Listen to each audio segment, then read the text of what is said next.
a décidé en 2009 de mettre en place un pôle d'observation électorale, plus un pôle d'ailleurs d'observation et d'analyse électorale, donc, qui a été mis en place cette année, et je tiens à rendre hommage d'ailleurs au travail des étudiants du Master Amérique latine de l'IEP de Grenoble qui ont beaucoup travaillé sur ce projet depuis notamment le mois de septembre.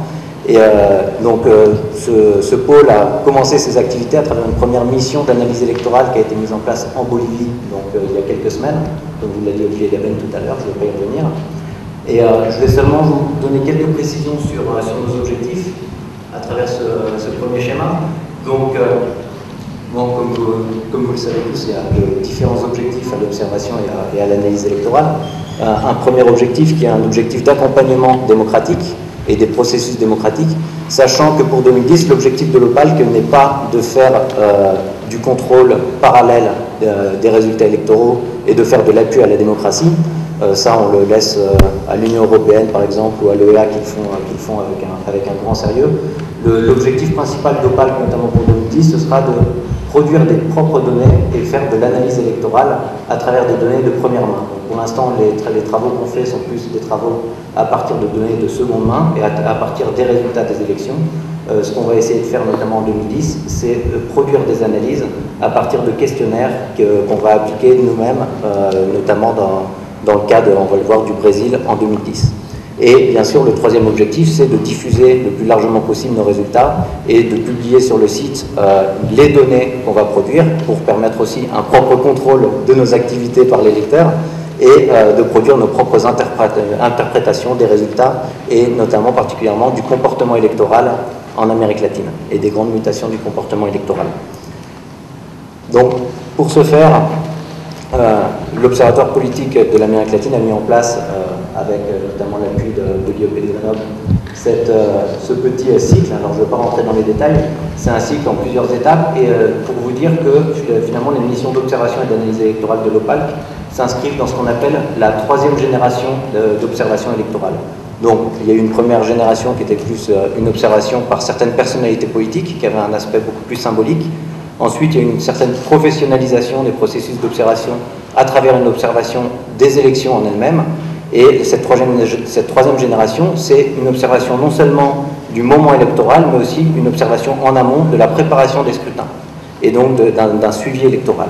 Donc l'objectif de l'OPALC, c'est de produire des analyses non seulement à partir des résultats et de questionnaires élaborés et appliqués lors du moment électoral, mais c'est aussi, et c'est un objectif très important pour nous, de préparer les élections et de suivre les élections plusieurs mois à l'avance.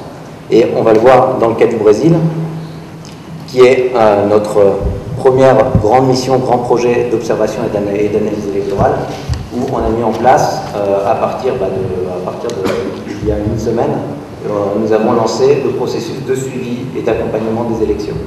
Donc, d'abord, pourquoi avoir choisi le Brésil comme grand projet pour 2010 ? Olivier Daben vous l'a déjà dit un petit peu. Bien sûr, le Brésil est un grand pays et une grande puissance qui est très importante en Amérique latine, mais aussi dans le monde.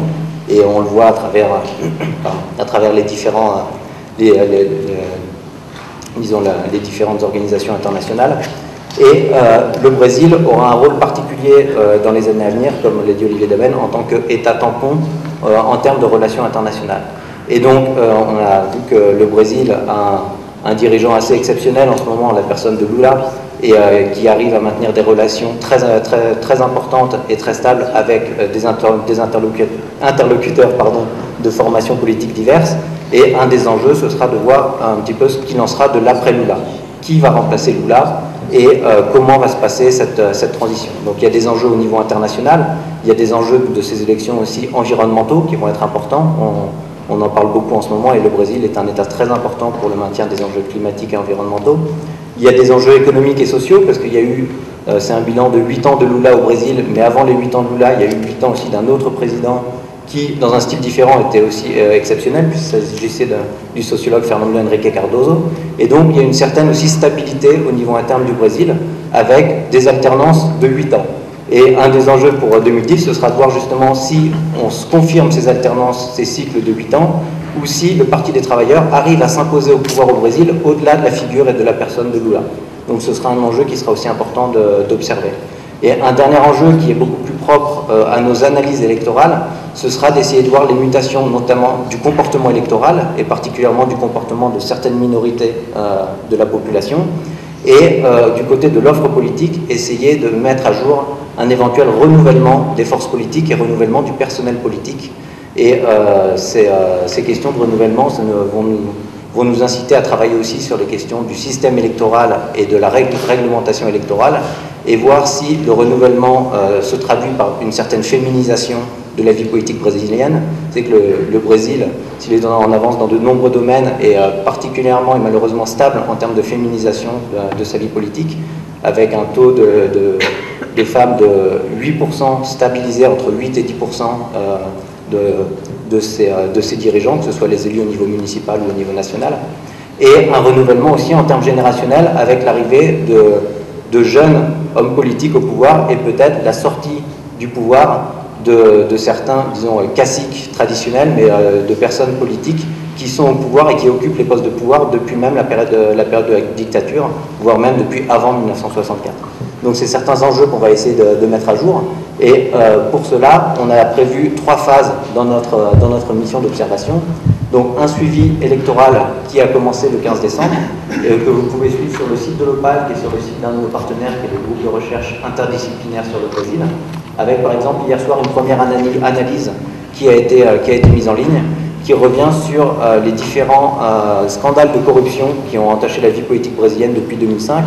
On a vu qu'il y a eu des scandales qui avaient entaché le PT, puis la base gouvernementale à travers au Sénat le PMDB, et aujourd'hui on est dans d'autres scandales de corruption qui entachent l'opposition, à travers notamment au niveau des États fédérés, le PSDB, le gouvernement de l'État du Rio Grande do Sul, qui est entaché par un scandale de corruption, et le Parti Democratas, l'ancien parti du Front libéral, dans le district fédéral de Brasilia, qui est dans l'actualité très récente, pris dans un grand système de corruption, et on essaie de dégager un petit peu à travers ce regard rétrospectif sur les scandales de corruption, un lien qui pourrait être fait entre les scandales et un renouvellement du personnel politique.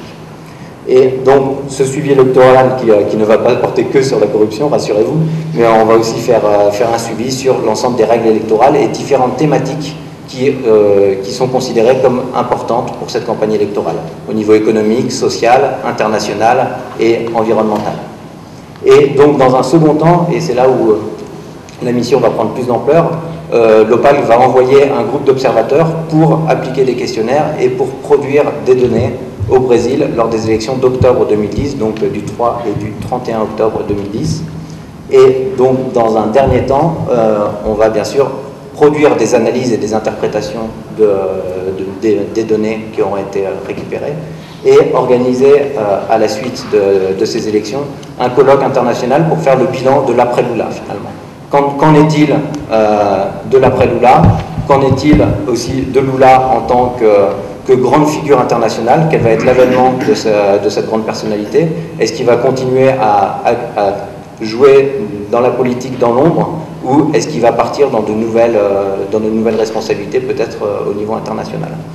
Donc il y a plusieurs perspectives qu'on essaiera de souligner et de résumer dans le cadre d'un colloque qui aura lieu en décembre 2010 et qui donnera lieu début 2011 à une ou plusieurs publications donc, sur les élections brésiliennes de 2010.